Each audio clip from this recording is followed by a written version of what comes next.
Magandang hapon mga kapatid, no. Ayan, nadaanan natin ito. Talagang okay na, oh. Na second layer na, pumantay na siya. Today is April, isang magandang araw sa inyo mga kapatid, no. Ayan, tirik ang init.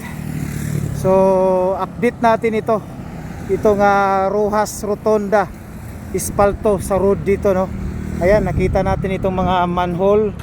Ready na yan para ano, sa sidewalk. So puntahan natin doon sa unahan mga kapatid. Dahil kahapon sa pag-update natin hindi na tayo naghintay, no. Dahil po ay gabi na. Ayan. So natapos siguro nila kahapon yan, no. Kasi yung in-update natin, ayan, no, maganda na. In-update natin yun doon sa gilid. Kasi yun nga mga kapatid, kinating nila yan dahil nung pag-opening ay pangalan dyan, kumbaga na ano ng barikada yan. So pinantay nila at saka inispalto. Kaya kahapon medyo yun nga, itong daan na ito talagang nagamit ito ng mga 2 araw. Ayan, no? So dahil po busy kahapon yung isang road dun, so ngayon binalik na sa kabila, kino-close naman ito, no entry na. Ayan, so ito yung inabangan natin. Ayan, wala na, oh, talagang ano na, anong pangalan nito mga kapatid, tapos na po yung second layer. So ito po yung tinatrabaho kahapon. Ayan, oh, so maganda na. So pantay na dun sa yung kalsada dyan, oh. So ayan, maganda na, oh, second layer na ito. So ibig sabihin yan, final na ito. Pero ang tanong mga kapatid, dito wala pa, oh. Baka yun nga, maano ito ng design ng sidewalk. Pero kahit doon, oh, may mga bakante pa. Hindi siya straight. So pagdating doon, parang kumurba sila. Hindi sinali to. Siguro kasi may daan dyan, papasok dyan, alley. Baka isabay na nila pag ano, lalo na dun sa may barangay road at saka dun sa harap. Dito, dyan sa may Pison, mayroong alley dyan na daan, no? So siguro baka tambakan pa nila yan, kaya hindi pa sinali. Ayan, so ito, so update natin dahil yan, early of this May, abangan na lang natin, no? Kasi yun po ang sinabi po, no, ng spokesperson, no, Sir Dean Ortiz. Baka earlier of May, no, first week of May, second week ba, basta yun po ang nung na-interview natin siya nung sa opening po dun sa may bypass road, Laverna, nung na-interview natin, no, ng mga kasamahang vlogger o media. Ayan, so dito na naman, ayan, hindi rin sinali to. So bakit, no, bakit ano kaya ang ano dito, just comment, no, anong sa tingin ninyo dito, ba't hindi sinali to? So babalikan pa nito siguro nila ito. Ayan, no? So ayan, ganda pagka asphalto, talagang diretso dito sa second lane. Hindi sila ano, diretso yung ano nila, doon lang sila nagkaano sa yung dito na side nung pag ano nila, kasi may mga retouching sila, may reblocking, may kinating.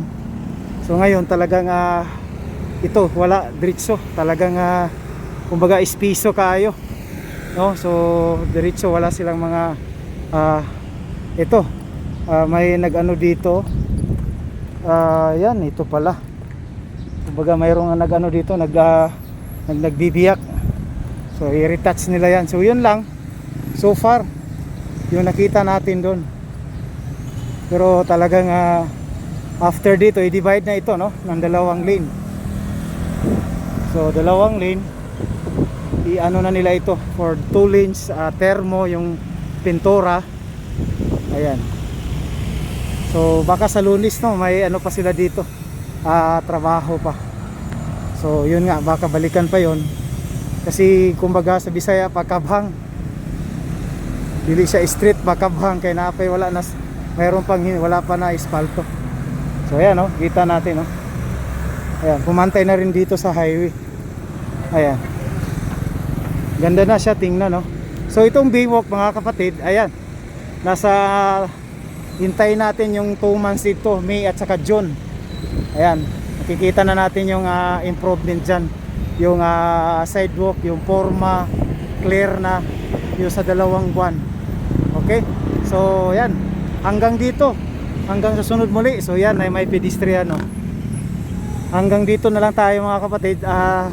Dalikyat kita dire kay para after ani sige tag-update. Wala na, next na naman ibang project na. So ganito talaga, so para mayroon din tayong maibigay sa inyo na update dito sa Rojas Rotonda sa pag-ispalto ng kanilang 2 lane dito. So yun po, no, so kaya ina-update natin ito hanggang sa matapos ito. After doon wala na, so doon na naman tayo sa ibang project na ongoing na matatapos na rin. Ayan, so yan, ito po baka sa Lunes ito, yung mga kabang-kabang, no? So ayan, doon kasi sa barangay ispalto nila yan para mag-connect doon sa dito sa kalsada na ito. Ayan, no? So balik tayo dito para so tirik talaga ang init. Pinuntahan talaga natin para mayroon tayong update dito. Ayan, so dito rin, no? So papatagin pa itong mga pangalan dito.